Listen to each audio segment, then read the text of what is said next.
Welcome to the Civic Innovators Podcast, where we ask one big question and deliver a clear and compelling answer. I'm Noam Reininger, the CEO of Accela. And I'm Dustin Haisler, president of eRepublic, the parent company of Government Technology and Governing Magazine. And today we're going to be diving in to a powerful example of public-private partnership that's reshaping how cities grow, starting in Tampa, Florida. So I am really excited about this, and I'd like to welcome JC Hudgison, Chief Building Official at the City of Tampa, and Chris Smith, Vice President of Forward Planning at Lennar Homes. Together, they have reshaped how the permitting process worked and ultimately have a story of reduced permitting times, efficiency, and ultimately benefits for everyone involved in the building lifecycle. And this was a fun one to read, as we prepared for today's episode, from co-developing a custom townhome record type to implementing a phased, scalable permitting model. Tampa and Lennar have shown how thoughtful innovation can reduce delays, increase efficiency, and support smart urban growth in the process. So today, we're going to explore how the collaboration has really helped tackle the challenges of urban infill. We're going to talk about how, together with user groups and tight feedback loops, they've brought forth efficiency, and ultimately, what other jurisdictions in the public sector can learn about the benefits of working together. So let's dive into the one big question. So JC, Chris, tell us about how together you've reshaped the permitting process, and ultimately how that's not only helped permitting times, but helped engagement on the staff level and ultimately led to efficiencies across the board.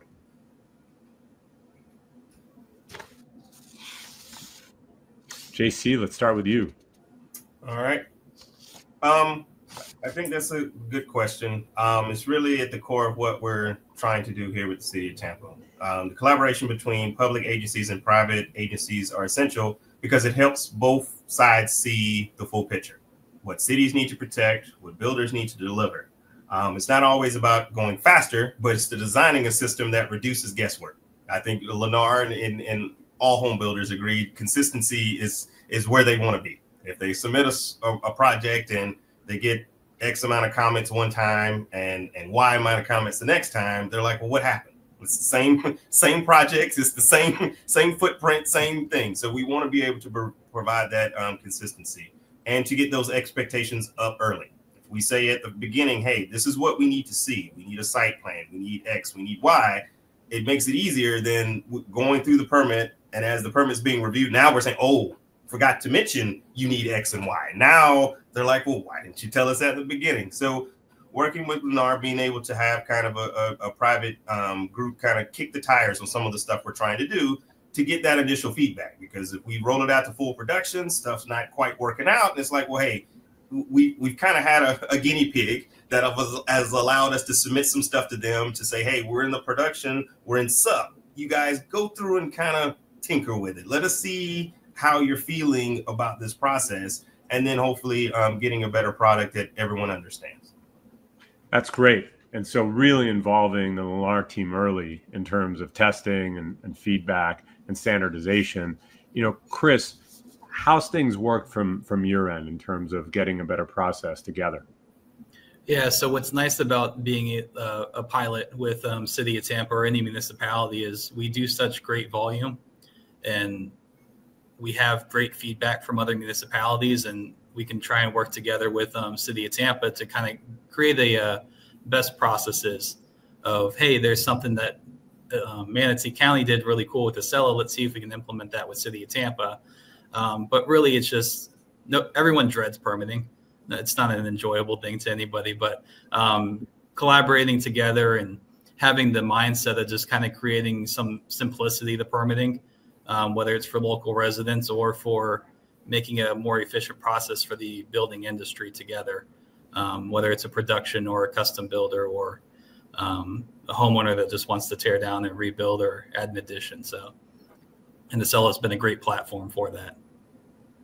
So I want to double click on that because I think, when you think about the permitting process, as you mentioned, sometimes dread comes to mind, but typically, you've got these different silos, right? You've got the builders, you've got the government agencies that are there, and there's not always an incentive to, actually focus on how do we streamline this process by bringing all of the parties to the table to kind of redesign it and reimagine what it should look like. And so I'd love to kind of get to the inception of this. What made you come together to kind of look at tackling this, and what made Accela the right platform to kind of support that collaboration? And Chris, let's start with you for this one. When you got the call from the city, what happened from there? Really, it kind of started from our side. So I was interested in Accela. City of Tampa, I think, was the first municipality in the Tampa Bay market to really adopt and fully grasp Accela. So one of my main contacts right now, she's with Accela, Melissa Chung, has been a great kind of asset to the building industry and the municipalities, and to the Accela team now, of just kind of being that open ear and taking our feedback and really accepting and listening to that. So we couldn't have done it without her, but also what she's done, and just being able to, for me to grow into that connection with City of Tampa, and working with JC at just to create a decision maker, two decision makers kind of working together, and just making it happen. So love that. JC, so as you look at this, I mean, what drove the need to really kind of come together and to focus on this collaboration, with everything else that's going on? I know, sometimes looking at opportunities to build stronger public-private partnerships is not always the first thing. So tell me a little bit about this one from your perspective. So from our perspective, it's, as Chris said, it's the codes aren't always fun. But ideally, if we're able to put those things in front and to be able to explain it. And so what we were running into, especially when urban townhomes, the city of Tampa roughly has about 4% left of buildable land. So a lot of it is being redeveloped. They're acquiring properties, putting properties together. And so now it's like, okay, well, we have, not everything is a single family residence. So it's like, okay, well, now we want to do townhomes or apartments. And so now we're kind of tying in that commercial aspect. Well, the townhomes fall in that weird intersection where you have commercial requirements to the site, but your building is residential. And so it's like it's a very unique mix. And so it's trying to figure out, okay, well, we have many of these commercial requirements, right of way, platting, parking, solid waste, like all of these other pieces that tie into the building permit. Chris wants to come in and get a permit. And I'm like, well, have you met all of these other things first? And it's like, instead of just sending them away to say, just go see them first, we were like, hey, there's a process to be able to integrate all of that while we're doing the building permit process. So you're still getting the sign off from stormwater, from solid waste, from utilities. And it was like, how can we put that into one permit instead of creating all of these multiple permits that Chris has to memorize and track down. And then also on my end, my staff has to track down to remember to close out so he can get the project complete. So the thought was just trying to be able to simplify that process as best we could. So JC, I'm curious, the urban townhome permit was a real innovation kind of in this partnership. How did that work, and what are the lessons for other jurisdictions that they're like, hey, we're doing something that's different, it's complicated, we got all these teams that need to come together. How did you two work together to come up with that innovation and then roll it out? So so to start, we used obviously you all with Accela to kind of help develop the workflow. For us, it's like, hey, we don't necessarily want to totally recreate the wheel. We knew parts of our residential plan review worked. We knew parts of our commercial plan review worked. We know there's a new layer of our site review permit. And so how do we wrap all three of those together into one workflow without, once again, blowing up the other workflows? Because those are working fine. For new construction, that's fine. For residential new construction, that's fine. And so this, the townhome record type kind of falls overlapping both. And how do we make it work? And so as we, developed the workflow internally, we made sure, once again, that, we had all of our internal departments, development coordination, which is our zoning group. We had our historic group. We had our planning, our right of way, everyone who has modules already in Accela to say, okay, what do you need? And as we started to develop it, and we were like, okay, we've got something we can share, then that's when we brought in Chris and Lennar to say, hey, test it for us. Hey, give us a dummy project that you've got uploaded. Let's see where those issues may be. Does this work the way we want it? So we're almost there to the finish line to fully release it. We've got a few more pieces we've got to put together. We had some state statutes kind of come in and kind of move our process around a little bit, but we're right there at the finish line to get it released. But we've done all that work. So by the time it comes out, when Chris and groups like Lennar that are high volume, once again, we're getting back to that consistency and it's being sustainable and repeatable. It's not like, okay, we did this specifically for this one townhome unit, so now he wants to do one on the other side of town and it's a whole nother process, or relearning everyone as to how to do it. It's like, no, the system has guided us, it's provided us the workflow, they follow this process, and it'll be a repeatable product. That sounds like it's going to save some real time. And Chris, from your side, as you're looking at this, how do you think this change will impact your team and your ability, to run through the permitting process? Well, what's been great about our relationship with me and JC and just kind of having that open line of communication is we were never in the dark about these kind of changes. So they were completely transparent of, hey, this is what we're doing. What do you guys think of this feedback? It's still in design, but what are some things that you like about the process? What isn't working? Or there's some best practices from other municipalities that maybe he can reach out to or I can reach out to and just kind of get some feedback on how we do that before we roll it out. So just having that visibility and the communication, and JC and his team have just been great on just working with the building industry of, you can kind of work behind closed doors and isolation, rolling out these things, and you think it's going to be perfect, and then you roll it out and it falls flat on its face. So I got to give my hat off to JC and everything about just kind of working together with the industry. So Chris, I have a follow-up question on that. As you think about, kind of what's changed since this partnership, I know you mentioned dread kind of in the permitting process earlier. What used to be a major kind of point of friction that is now easier, maybe eliminated due to this partnership and work together?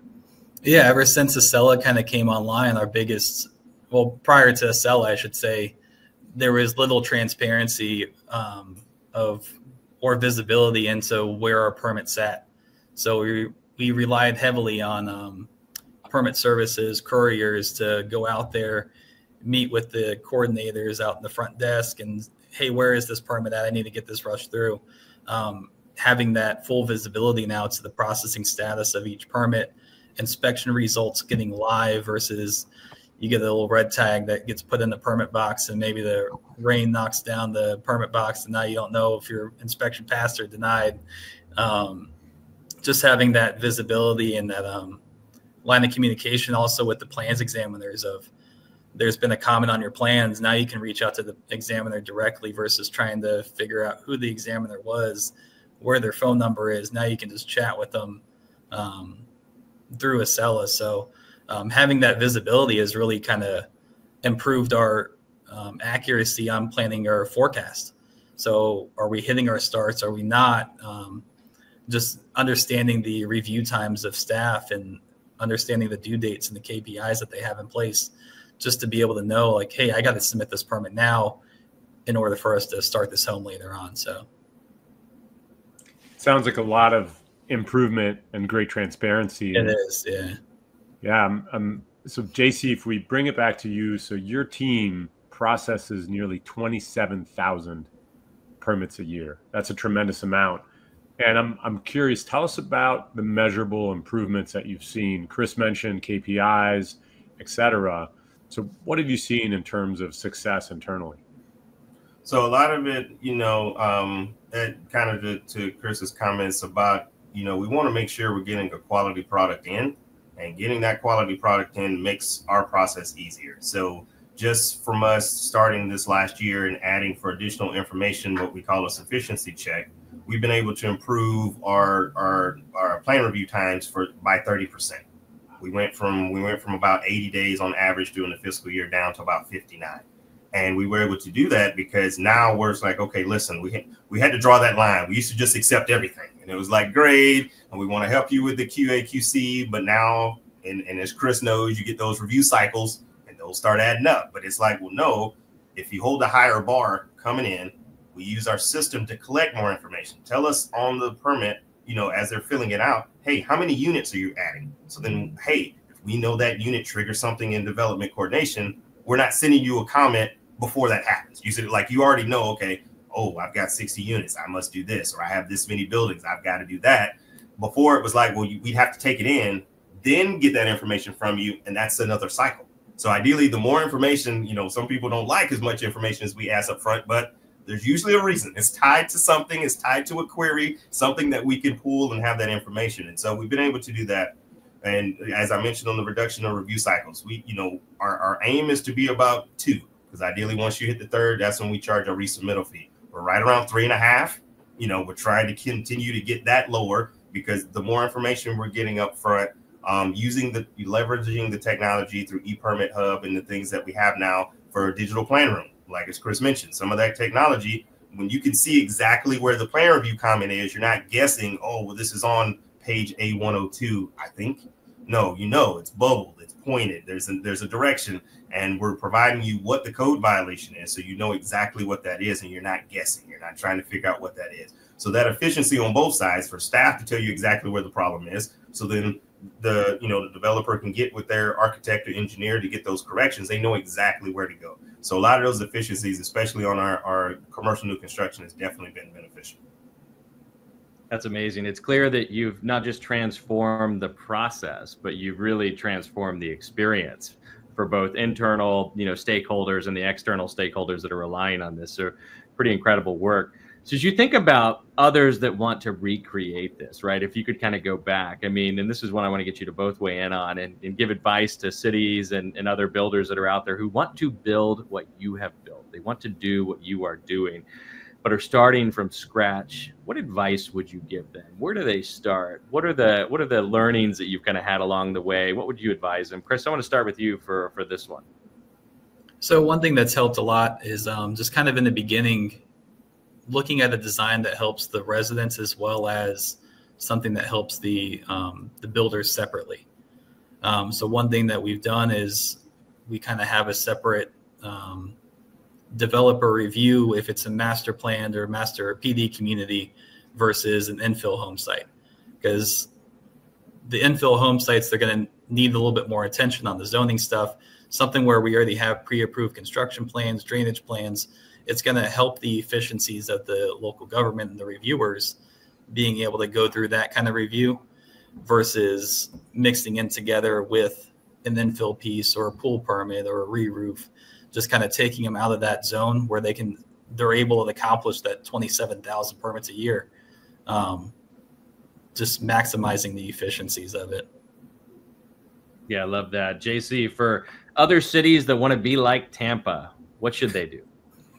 So, it's really kind of back to Chris's point, is about opening that channel of communication. We meet monthly with the local home builders, so I'm able to be a part of that feedback loop. We meet quarterly with architects and engineers, civil engineers. I meet with office professionals, once again, each different genre, to kind of see how each one of them interact with our system. Obviously, from a home builder, he's focused on, building homes. But you also have, architects and engineers do educational, hospital facilities. And so you want to see how each one of them are also interacting with the system and what they see as their pain points, because certain things that are required from Chris under residential, unless he goes to townhomes and he's dealing with fire, he doesn't deal with fire. So then that's a whole nother layer to make sure that, hey, how's our fire inspections looking? How do all of those things link in? So being able to have that open dialogue really is just making yourself available. Unfortunately, I don't mind talking, so I'll go speak to anything and anybody. So ideally, but getting in front of these different groups, getting in front of homeowners dealing with Accela, this is mind blowing to them. Lennar, like I said, Chris has people that are used to submitting plans and permits all the time, but you have owners that, they may deal with us once every 5-10 years.